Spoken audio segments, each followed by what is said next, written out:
For more than a century, Harvard's coaches have been renowned for their imaginative approaches to equipment, game strategy, technique, and practice. Jack Barnaby, whose squash teams won 17 national championships, once said, "My system is to avoid all systems like the plague." Percy Houghton created the country's first football coaching staff and introduced the kicking specialist. Ralph Windsor, who helped design the modern hockey stick and skates, devised the concept of back-checking and defensive pairings. Harry Parker brought European rowing concepts like shorter boats, shovel oars, and cross-training to America, and revolutionized rigging, technique, and blade work. Joe Restick conceived the multiflex offense with its wide-open formations and shifts, including a quarterback in motion. At Harvard, where athletics are balanced with academics, coaches need to be innovators as well as educators. You have to be creative, you have to be flexible, and you have to be efficient too. With class schedules varying by the day and hour, team practices must be scheduled around lectures and labs. We've moved our practices a little later in the afternoon to give them a little more time. We try and have practices on Tuesday and Thursday that are later because that's usually when the later classes go. And Monday, Wednesday, Friday classes end a little earlier so we can have practice earlier. The easiest way to avoid class conflicts often is to schedule workouts before professors are awake. In the fall, all of our training is done in the early morning before classes. A few reasons why we do that. First, for discipline, getting the kids to bed earlier, getting them up earlier. But really second, so they can be a Harvard student. With only a few hours a day available for practice sessions, coaches need to make the most of limited time with their teams. Teaching or coaching in general, you have to be innovative, first of all. But here, you feel the pressure of time. You can't take more time than is efficient.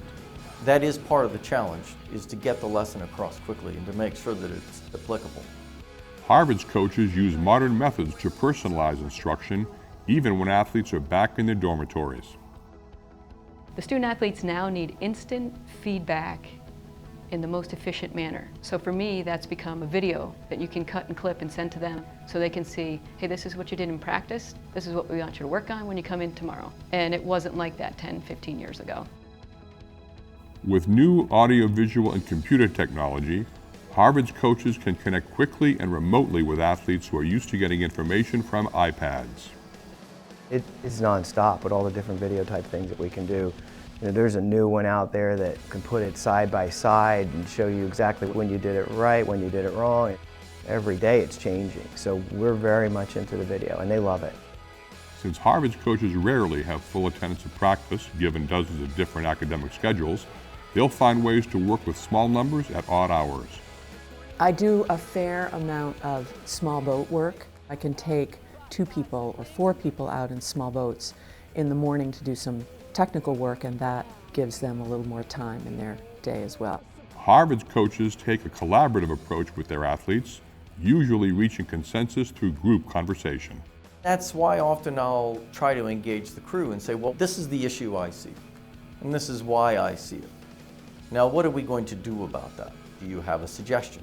And we can quickly reach a concept or a drill or some device. At Harvard, constructive feedback between coaches and athletes works both ways. We tweak the schedule a little bit every year. You know, what works, what didn't. Sit down at the end of the year, talk to the athletes, what can we do better? Because the program is only going to be as successful as the athletes have time to make it successful. Since practice time is precious, Harvard's coaches encourage athletes to manage their personal schedules efficiently. It's teaching them to be the CEOs of their experience. They've got X amount of time, they've got X amount of resources and energy, and they want to have certain goals, they want to contribute to their team. With colleges no longer fielding junior varsity or freshman teams, Harvard's coaches find resourceful ways to involve more athletes on game day.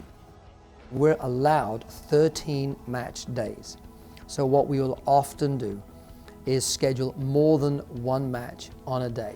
So let's say we're playing at Rochester, and then our squad lower down on the same day might play MIT. So it really just is about being creative. At Harvard, where the competing demands of academics and athletics require inventive approaches, Coaches often learn by teaching. Coaching at Harvard is challenging in a great way. The athletes force you in many ways to be a better coach because they do ask those questions why, but at the same time, when you give them that answer, they do get it and they do it.